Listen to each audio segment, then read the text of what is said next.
அவர் மாண்புமிகு பேரவைத் தலைவர், மாண்புமிகு அமைச்சர்கள், மாண்புமிகு உறுப்பினர் MRK பன்னீர்செல்வம் அவர்கள்.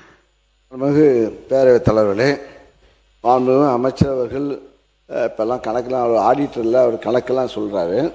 ஆனால் நாங்கள் எப்படியும் எங்களுக்கு நெல் மழையில் நனையாமல் 5 ஆண்டு காலத்தில் மழை நனைக்காமல் தான் இப்போ நீங்கள் ஆட்சிக்கு பொறுப்பேற்ற 3 மாதத்தில் இப்போ தொலைக்காட்சியில் பார்த்தா எல்லாம் நெல் மூட்டைகள்லாம் நனைந்து, அதுவும் அதிகமாக ஓப்பனில் தான் இருக்குது. இப்போ ஓப்பனில் தான் வச்சுருக்கீங்க. நாங்கள் திடீர்னு ஒரு மழை வரும்போது நாங்கள் உடனுக்குடன் அங்கே அப்புறப்படுத்தி இங்கே பாதுகாப்பான இடத்திலே நாங்கள் குடோனில் வச்சோம். எங்கே சக்கரால குடோனாக இருந்தாலும் சரி, பள்ளிக்கூடமாக இருந்தாலும் சரி, அந்த அளவுக்கு நாங்கள் வைத்து நெல்லை பாதுகாத்தோம். அதனால தான் வெள்ளை அரிசியாக ஒரு கருப்பு அரிசி வந்த காலத்தை போய் வெள்ளை அரிசி வர்ற காரணம் அந்த நெல்லை மழை நனையாமல் முளைக்க விடாமல் இருந்த காரணத்தால் தான் நெல் இப்போ தேசங்களில் இப்போ இங்கே வெள்ளை அரிசி வருவதற்கு ஒரு காரணமும் உண்டு. மாண்புமிகு அவை முன்னவர். மாண்புமிகு பேரவைத் தலைவர் அவர்களே, மாண்புமிகு முன்னாள் அமைச்சர் அவர்கள் இங்கே குறிப்பிடுகிற போது முழுமையாக பாதுகாப்பளித்து தூய்மையான ஆட்சி மக்களுக்கு ரேஷன் கடையிலே வழங்கி கொண்டிருக்கிறான்னு சொன்னார்கள். ரேஷன் கடையிலே வாங்குகிற அத்தனை பேரும் ஆற்றுக்கும் கோழிக்கும் தான் அதை தீவனமாக பயன்படுத்தி கொண்டிருக்கிறார் என்பதுதான் நாடறிந்த உண்மை. ஆகவே நீங்கள்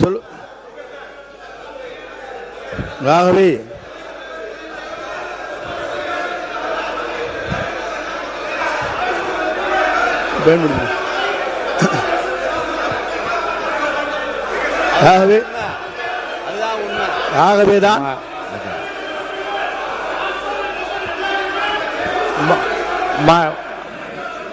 மாண்புமிகு உறுப்பினர்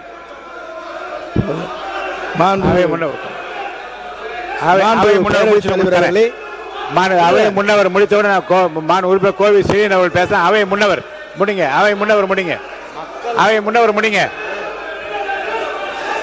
உட்காருங்க. அவை முன்னவர் நீங்க முடிச்சிட்டீங்களா? முடிங்க. உங்களுக்கு தரேன், வாய்ப்பு தரேன். அவை முன்னவர் பேசி முடித்து உங்களுக்கு வாய்ப்பு தரேன். 2 பேர், நீங்க 2 பேருமே பேசலாம். உட்காருங்க. அவை முன்னவர் பேசி முடித்தவுடன் 2 பேர், நீங்க கோவை செடியன் நீங்களும் பேசலாம், அவரும் பேசலாம். 2 பேருக்கும் உட்காருங்க. நீங்க உட்காருங்க. பேரவைத் தலைவர் அவர்களே உட்காருங்க. சொல்லுங்க. நீங்க சொன்னீங்க, அதுக்காக சொல்லியிருக்கேன். அதற்காகத்தான் நம்முடைய முதலமைச்சர் அவர்கள் சன்னரக நெல்லை உற்பத்தி செய்ய வேண்டும் என்பதற்காகத்தான் இந்த தொகையை உயர்த்தி கொடுத்து, எதிர்காலத்தில் சன்னரகை தான் இந்த மக்கள் வேண்டும் என்று விரும்புகிறார்கள். அண்டை மாநிலங்களிலிருந்து அந்த அரிசி வருகிறது, பல இடங்களிலிருந்து வாங்கப்படுகிறது. நம்முடைய சன்னரகம் என்பது உற்பத்தி குறைவாக இருக்கிறது என்பதுதான் உண்மை. ஆகவே அதை உற்பத்தி செய்ய வேண்டும் என்ற நோக்கத்தோடு தான் அந்த பணிகளை மேற்கொண்டார்கள். மாண்பு உறுப்பினர்கள் சொல்லுகிற போது இல்லை அதை மாற்றி ஒரே சொல்லிடுறேன்.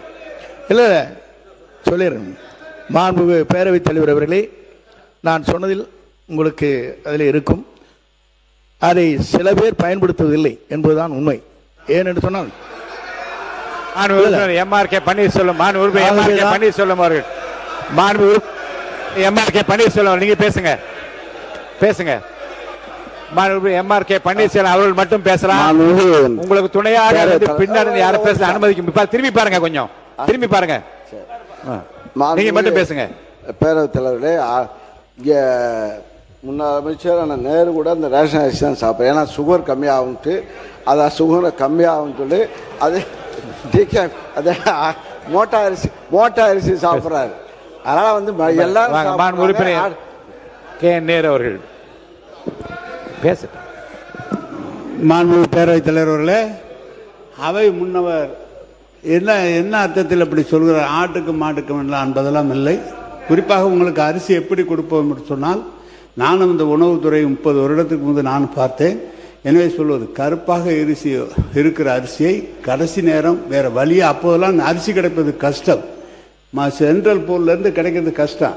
அப்போ அது 1 மாதத்துக்கு 1/2 மாதத்துக்கு கொடுப்பாங்களே தவிர, நம்முடைய மாண்புமிகு உணவுத்துறை அமைச்சர் சக்கரபாணி வந்த பிறகு பாதுகாப்பான குடோன் எந்த காலத்திலும் எந்த உணவு, அவரும் உணவு அமைச்சராக இருந்தார், நானும் உணவு அமைச்சராக இருந்தேன்.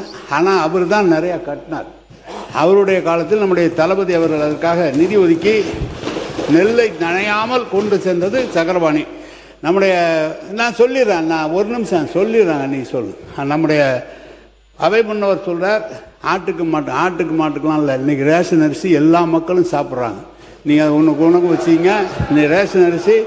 காரணம், ரேஷன் அரிசி சாப்பிடுகிற போது அந்த சர்க்கரை அளவு குறைகிற காரணத்தால் எல்லா மக்களும் அதை எடுத்து கொண்டிருக்கிறார்கள்.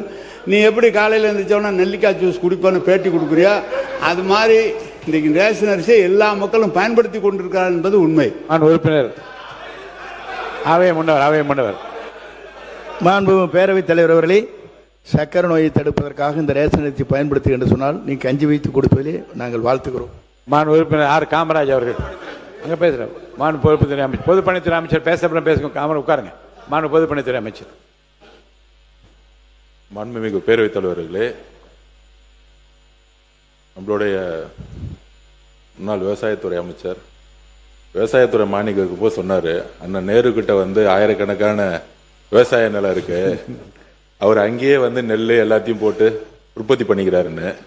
ஆனா ஒரு பரம ஏழையா இருக்கக்கூடிய மாதிரி அண்ணன் ரேஷன் கார்டுல தான் அரிசி சாப்பிட்றாருன்னு ஒரு தகவல் இன்னைக்குதான் அது தெரியுது. அதனால அதாவது என்னுடைய பதிவு நான் முடிச்சிடுறேன், நீங்க பேசும்போது நான் முடிச்சிடுறேன். எதற்கு சன்னக நெல் அரிசிக்கு அதிகமான ஊக்கத்தொகையும் பொது ரக அரிசிக்கு எதுக்கு விலை கம்மியும் அப்படிங்கிற ஒரு விவாதம் நம்முடைய முன்னாள் உணவுத்துறை அமைச்சர் ஒரு பதிவு பண்ணாரு. மாண்புமிகு முதலமைச்சர் மூத்த அமைச்சர்களை ஒரு 8 அமைச்சர்களை கூப்பிட்டு விவசாய சங்கங்களை சந்திக்க சொன்னாரு. நம்முடைய கம்யூனிஸ்ட் தோழர்கள்லாம் இருந்தாங்க. ஸோ அங்க விவசாய சங்கங்களோட பேசிட்டு இருக்கும் பொழுது அப்போ ஒரு கோரிக்கை கொடுத்தோம். உணவுத்துறையில ரேஷன் சிஸ்டத்துல அரிசியோடைய, நான் சிறு வயதிலேயே பிஹெச்ல இருக்கும் பொழுது ரேஷன் கடையில் போய் அரிசி வாங்கி சாப்பிட்ட குடும்பம் தான் என்னோட குடும்பம். அப்ப சாப்பிடும் போதே அரிசியோடைய அளவு எப்பயுமே பெருசா இருக்கும். அதோடைய கலர் பாத்தீங்கன்னா நம்மளுடைய எல்லார் வீட்லயும் இப்ப நம்ம சாப்பிடக்கூடிய அரிசி, நிறைய பேர் சில சட்டமன்ற உறுப்பினர்கள் ரேஷன் அரிசி சாப்பிட்றான்னு சொல்றாங்க. நம்ம அது தனிப்பட்ட இது போல. பெரும்பாலும் இங்க இருக்கக்கூடிய சட்டமன்ற உறுப்பினர்கள் தன்னுடைய மனசாட்சிப்படி தெரியும், யாரும் ரேஷன் கடையில இருந்து அரிசி வாங்கி சாப்பிடுறது இல்லை பெரும்பாலும். நான் இதுதான் உண்மையதான், நாங்கள் உண்மையை பதிவு பண்றோம். இங்க மக்கள் என்ன நினைக்கிறாங்கிறத உண்மையை நம்ம பதிவு பண்ணணும். இதுல இந்த ஆட்சி அந்த ஆட்சி போன ஆட்சி 50 வருஷ ஆட்சி பத்தி பதிவு பேசல. இன்னைக்கு இருக்க நிலைமை என்னங்கிறத மாண்புமிகு முதலமைச்சருடைய கவனம் போய் சென்ற பிறகு அப்ப விவசாயிகள் சொன்னாங்க, நாங்க எங்களுடைய பயிரை மாத்தணும்னா நீங்க சன்ன நகர்களுக்கு அதிகமான ஊக்கத்தொகை கொடுங்க அப்படின்னு பதிவு பண்ணுவோம். மாண்புமிகு முதலமைச்சர் திருப்பியும் ஒரு விவாதம் நடந்துச்சு. அப்ப மாண்புமிகு முதலமைச்சர் சொன்னாரு, மற்ற ஆட்சிகள்லாம் விட்டுருவோம், நம்ம ஆட்சியில கொடுக்கக்கூடிய அரிசி சன்ன நகர் நெல்லா நம்ம கொடுப்போம், அரிசியா கொடுப்போம் மக்களுக்கு.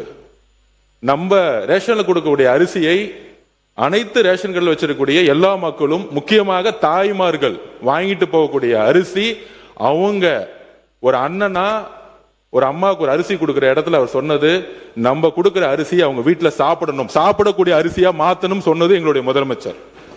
இது உண்மை. இதற்குதான் சன்ன நகர் நெல் அரிசிக்கு அதிகமான ஊக்கத்தொகை கொடுத்து டெல்டா மாவட்டங்கள்ல இனிவரும் காலங்கள்ல பொது ரக நெல்லுக்கு பதிலா சன்ன நகர் நெல்லை பயிரிடணும், அவங்களுக்கு ஒரு ஊக்கம் கொடுக்கணும். அவங்க பயிரிட்டாதான் அதை நம்ம கரெக்டா ப்ரொக்யூர் பண்ணி மக்களுக்கு ரேஷன் கடையில் கொடுக்க முடியும். ஏன்னா அவங்க அதிகமான உற்பத்தி பொது ரகம் பண்ணிட்டாங்கன்னா ரேஷனுக்கு நம்ம சரியான நெல்லை அரிசி கொடுக்க முடியலங்கிறதுக்காக தான் சன்ன நெல்லை உற்பத்தி அதிகப்படுத்துறதுக்கு தான் இதை பதிவு பண்றோம். உண்மையாக சொல்லுகிறோம், தாய்மார்களுடைய வழியிலிருந்து சொல்றோம். இன்றைக்கு அதை மாற்றக்கூடிய ஒரு அரசாக 90% இன்றைக்கு அந்த அரிசியை வாங்கி யாரும் சாப்பிடுறதில்ல, இட்லி மாவு யூஸ் பண்றாங்க.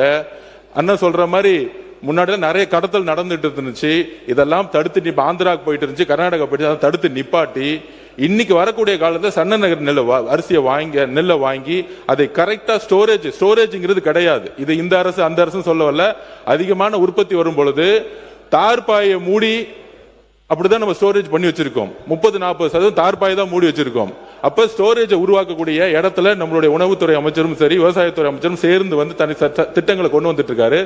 ஆனால் 70-80% இன்னைக்கு ஒவ்வொரு வீட்டிலும் தாய்மார்கள் அரசு கொடுக்கக்கூடிய அரிசியை சாப்பிடுறதுங்கிறதா உண்மையான சர்வே ரிப்போர்ட். இதை இந்த உண்மையை மாத்துறதுக்காக தான் இந்த சன்னரக நெல்லுக்கான அதிகமான ஊக்கத்தொகையை முதலமைச்சர் அவர்கள் அனௌன்ஸ் பண்ணியிருக்காரு. ஆனா உணவுத்துறை அமைச்சர் ஏதோ சொல்லணும். பேரவைத் தலைவர்களே, நம்ம முன்னாள் அமைச்சர் 2 பேரும் கே நேரு சாரும் இப்படி சொல்லியிருந்தாங்க, எங்கேயுமே எங்கள் ஆட்சிகள் நினைவே இல்லைன்னு. எங்கிட்ட சில ரிப்போர்ட்ஸ் இருக்குது, சில ஃபோட்டோஸ் பேப்பரில் கடந்த 1 ஆண்டு காலம் அந்த பேப்பர் ரிப்போர்ட்டாக இருக்குது. அதாவது சும்மா ஒரு எக்ஸாம்பிள் மட்டும் சொல்கிறேன்.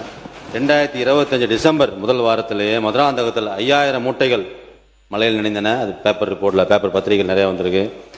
அதே போல் விருதாச்சலம் பத்திரிகை நேர விவசாயி சொன்ன செய்தி தான், எங்கேருந்து போடலை. விருதாச்சலத்தில் 5000 நெல் மூட்டைகள் அதே பேர் நினைஞ்சிருக்கு. ஜனவரி 2025 அதில் சிவகங்கை மாவட்டத்தில் இளையான்குடி கொள்முதல் தாமதத்தால் விவசாயிகள்லாம் ரோட்டில் வந்து போராடினாங்க. 2026 பிப்ரவரி மாதத்தில் சேத்தியாத்தோப்பில் சுமார் 1 லட்சம் நெல் மூட்டைகள் தேக்கமடைந்து, எங்கேயும் குடோன் இல்லை, ஸ்பேஸ் இல்லை, லாரி இல்லைன்னு சொல்லி தேக்கமடைந்தது. அங்கேருந்து மூவ் பண்ணாங்க. மானாமதுரை அதில் பல ஆயிரம் மூட்டைகள் நெல் மூட்டை நடந்திருக்குன்னு நினைந்திருக்கிறது. அப்போ விவசாயிகள்லாம் போராடி இருக்காங்க. இதெல்லாம் உங்களுக்காக ஒரு ரிப்போர்ட்டாக வச்சுருக்கேன். இதெல்லாம் பத்திரிகையிலையும் வந்திருக்கு. அந்த இடத்துல ஆய்வு பண்ணி அதையும் பண்ணியிருக்காரு. உறுப்பினர் காமராஜ் அப்படி முன்னாள் உணவு அமைச்சர் அவர் பேச உங்களுக்கு சொல்றேன். அவர் பேசி அவர் பேச கொடுக்குறேங்க, கண்டிப்பா கொடு. அவர் பேச கொடுக்குறேன்.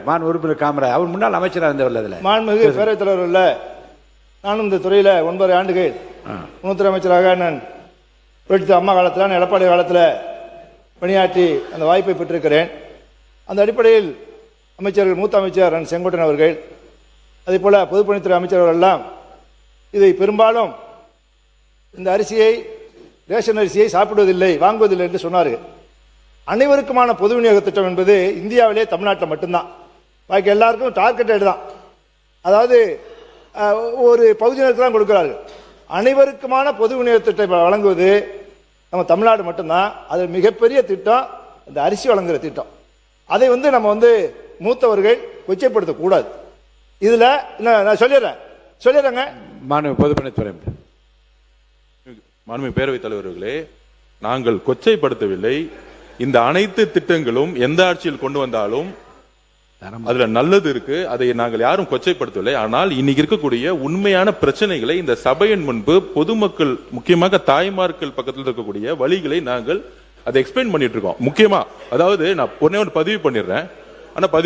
அதாவது இலவச மருத்துவமனை இருக்கு, இலவச கல்விகள் இருக்கு, இலவச அரிசி இருக்கு.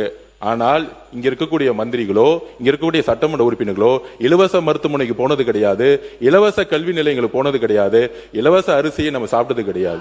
இலவசம் என்பது நம்ம பயன்படுத்துகிற மாதிரி இருக்கணும். எல்லோரும் சமம் நினைக்கக்கூடிய ஒரு அரசா இருக்கு.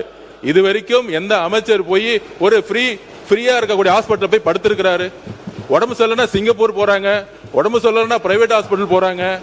அப்ப இங்க இலவசம்ங்கிறது கருணை அடிப்படையில் இருக்கு. இலவசங்கிறது தகுதி அடிப்படையில் இருக்கணும். அதாவது மக்களுடைய உரிமை. அது நம்ம கருணை அடிப்படையில் கொடுக்கக்கூடிய அரசு எங்களுக்கு கிடையாது. இதெல்லாம் இலவசம்ங்கிறது வார்த்தையே தவறு.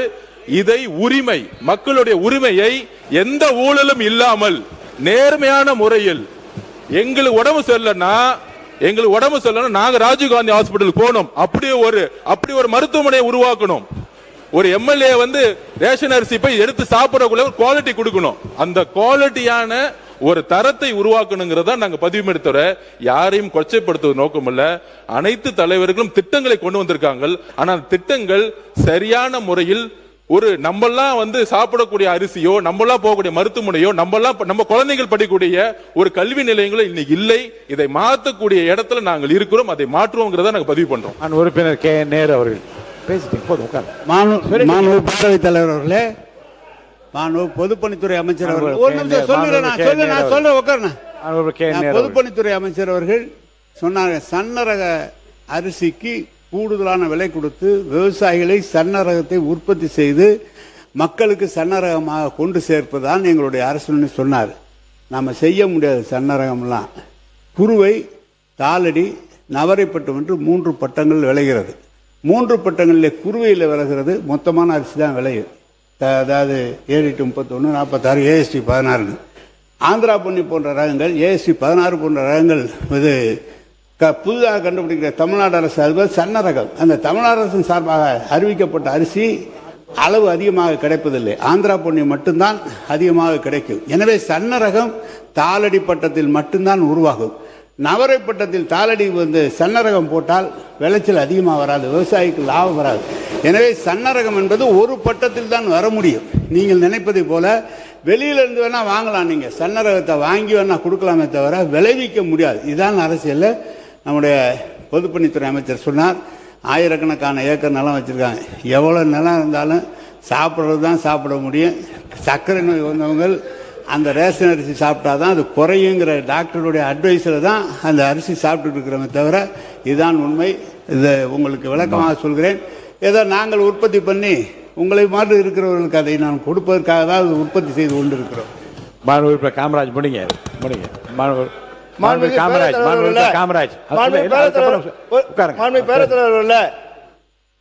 அதாவது இந்த அரிசி வழங்குகிற திட்டத்தை இலவச அரிசி என்று சொல்லக்கூடாது, விலையில்லாத அரிசி என்று சொன்ன தலைவர் மாண்புமிகு புரட்சி தலைவி அம்மா அவர்கள் 1,84,00,000 பேருக்கு தமிழ்நாடு முழுவதும் விலையில்லாத அரிசியை அறிமுகப்படுத்தினார்கள். அது இன்றைக்கு 2,20,00,000 காடு வரைக்கும் விலையில்லாத அரிசி போயிட்டு இருக்கு. இன்றைக்கு இருக்கிற விலைவாசி ஏற்றத்தில் அரிசி விலை உயர்ந்திருக்கிற இந்த சூழலில் மொத்தமாக இன்றைக்கு இந்த அரிசியை அத்தனை பேர் சாப்பிடுகிறார்கள் என்பதை இந்த அவைக்கு நான் பதிவு வைக்க விரும்புகிறேன். மாண்புமிகு உணவுத்துறை அமைச்சர் முடிச்சிடலாம் இதை.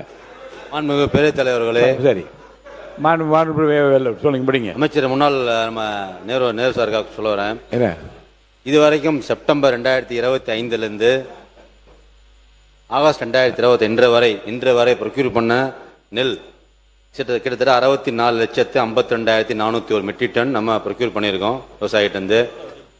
அது ஸ்பெசிஃபிக்காக சன்ன ரகம் கிரேடு ஏ அதை நிறைய விவசாயம் பண்ணுறாங்க. கிட்டத்தட்ட இன்று வரை 38,29,616 மெட்ரிக் டன் ப்ரொக்யூர் பண்ணியிருக்கோம்.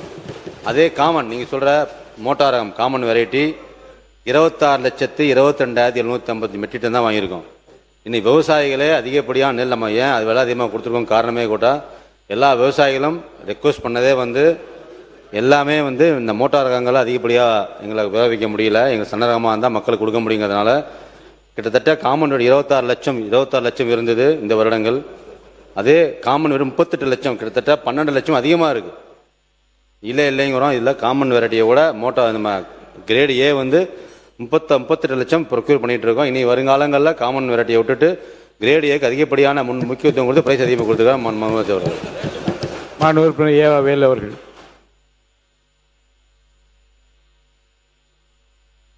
மைக் கொடுங்க. மாண்புமிகு பேரவைத் தலைவர்களே, நானும் 5 ஆண்டு காலம் கூட்டுறவு உணவுத்துறை அமைச்சராக இருந்து பணியாற்றிய காரணத்தான் ஒரு விளக்கத்தை சொல்ல வேண்டிய நிலைமை இருக்குது. அவை முன்னவர் அவர்கள் எப்பொழுதும் உங்களுக்கு உறுதுணையாக இருந்து அவையை சும்மா நடத்துறதுக்காக அவர் முயற்சி பண்ணணும். அவரே ஒரு பிரச்சனையை உருவாக்கி விட்டார் என்று சொன்னால் எப்படி அவை நடத்த முடியும்? ஒன்று, இப்போ ஏற்கனவே 5 ஆண்டு காலம் நாங்கள் ஆட்சியில் இருக்கிற பொழுது இந்த இடத்துல தான் உட்கார்ந்தார். என்னைக்காவது ஒரு நாளாவது இந்த பொது விநியோக திட்டத்தில் உங்கள் ஆட்சியில் அரிசி சரின்னு எங்கேயாவது ஒரு நாளாவது கேள்வி கேட்டிருப்பாரா? அதுவும் இல்லை. ஏதோ ஏன் சொல்கிறாருன்னு சொல்கிறேன். கழக ஆட்சியை பொறுத்தளவிற்கு பொது விநியோக திட்டம் சிறப்பாக இருப்பது என்று பத்திரிக்கை இல்லை, இந்தியன் பத்திரிக்கையும் ஹிந்து பத்திரிக்கையும் டைம்ஸ் ஆஃப் இந்தியா பத்திரிக்கையும் ஆர்டிகல் எழுதாங்க. என்ன தெரியுங்களா? கழக ஆட்சியிலே பொது விநியோக திட்டம் மிக சிறப்பாக இருக்கு என்று சொல்லி தன்வீர் பண்டாரி, தீபக் வர்மா உச்சநீதிமன்ற நீதிபதிகள் பாராட்டி அந்த செய்தி வந்தது. ஒன்று. இது மெத்தேடு எப்படின்னு கேட்டீங்கன்னா, பொதுவாக ரேஷன் கடைக்கு வருகிற அரிசி எப்படி கேட்டால் தமிழ்நாட்டில் நம்ம நெல்லை நம்ம பர்ச்சேஸ் பண்ணுறோம்.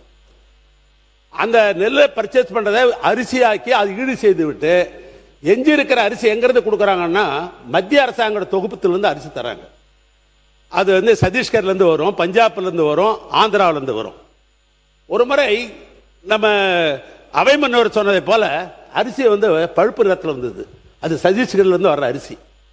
ரேஷன் கடையில் இதை பற்றி ஒரு செய்தி வந்த உடனே எங்கள் முதலமைச்சர் என்ன சொன்னார்னா, ரேஷன் கடை அப்படி ஒரு செய்தி வந்திருக்கிறது, நாளைக்கே அதெல்லாம் வித்ட்ரா பண்ணுங்கன்னார்.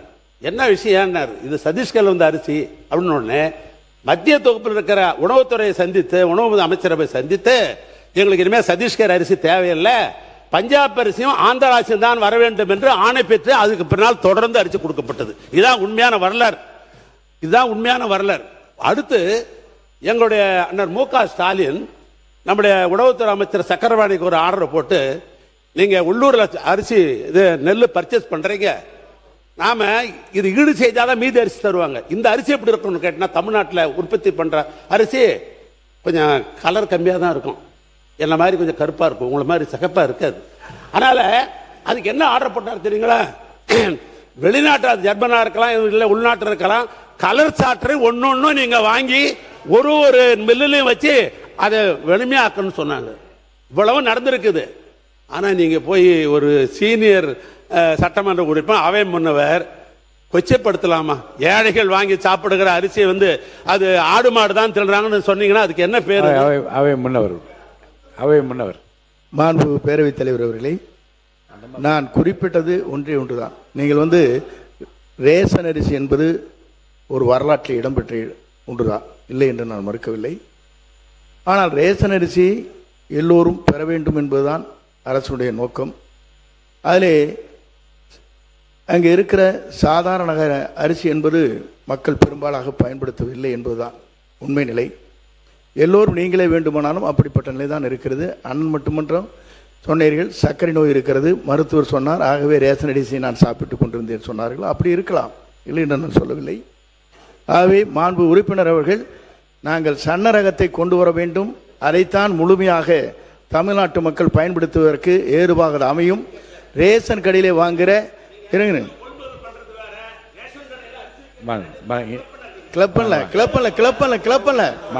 இல்ல பெரும்பாலான மக்கள் அந்த குறைகளை விடலாங்க. இல்ல இல்ல ஆடு இல்ல இல்ல இல்ல நான் சொல்லிடுறேன், சொல்லி முடித்து இருங்க. நான் ஒன்னு சொல்லிடுறேங்க, நான் ஒன்னு சொல்லிடுறேன். இல்ல ஆடு மாடுகள் என்று உட்காருங்க, நீங்க உட்காருங்க. இல்ல ஆடு இருங்க, இருங்க. சில பேர் தரமில்லாத அரிசி வருகிற போது இதை சில பேர் அதை பயன்படுத்துகிறார் என்று எங்களுடைய எல்லாம் தகவல் வந்திருக்கிறது. ஆகவே சில பேர் அதை அப்படிப்பட்ட நிலை இருக்கிறது என்பதை எல்லாம் சுட்டி காட்டியிருக்காங்க கிராமத்திலே. அது போன்ற நிலையில் இருக்கக்கூடாது என்ற நோக்கத்தோடு தான் நாங்கள் சன்னரக அரிசி வழங்க வேண்டும் என்பதுதான் எங்களுடைய நோக்கமாக இருந்து, அதற்காகத்தான் தொகையை இன்றைக்கு உயர்த்தி கொடுத்து மக்களிடத்தை அதை ஊக்கப்படுத்த வேண்டும் நோக்கத்தோடு தான் அந்த பணிகளை நாங்கள் மேற்கொண்டு வருகிறோம். அதைத்தான் நான் சொன்னேனே தவிர அதில் நீங்கள் அதை நான் கொச்சைப்படுத்தியாக தயவு கூர்ந்து நீங்கள் சொல்லிவிடாதீர்கள். ஏனென்று சொன்னால் இது பேரறிஞர் அண்ணா காலத்திலே ஆரம்பித்து ஒருபடி திட்டம் என்ற ஒருபடி அரிசி என்ற முதலிலே ஒரு ரூபாய்க்கு ஒருபடி அரிசி என்ற நிலையை முதலில் அறிவித்தார். 10 கிலோ வழங்கலாம், 10 படி அரிசி என்று அன்னைக்கு சொன்னார். கிலோ இல்லை அப்பங்க. அண்ணா அவர்கள் என்னங்க என்ன இல்லை, ஆகவே அதை சொல்லி இருந்தால் வேறுங்க இருங்க அண்ணே 3 படி நான் சொல்லிடுறேன், சொல்லி முடிக்கிற கேட்டுங்க. ஆகவே இல்லை ஆகவே நான் சொல்லுவது ஒன்றே ஒன்றுதான். சில பேர் அந்த குறைபாடுகளை சொன்ன காரணத்தின் அடிப்படையை தான் நான் சுட்டி காட்டினதை விட முழுமையாக என்று நான் சொல்லவில்லை. மாண்புமிகு அவை முன்னவர்கள் ஒரு கருத்து, பேரறிஞர் அண்ணா என்ன சொன்னாங்கன்னா, கொள்கை அறிவிப்பு தேர்தல் அறிவிப்பு வரும்போது 3 படி அரிசி லட்சியம், 1 படி நிச்சயம் என்றுதான் அந்த தேர்தல் அறிக்கையில் சொல்லி அதை செயல்படுத்தினார்கள் மாண்புமிகு முன்னாள் முதலமைச்சர் எடப்பாடி கே பழனிசாமி அவர்கள். மாண்புமிகு பேரவைத் தலைவர் அவர்களே,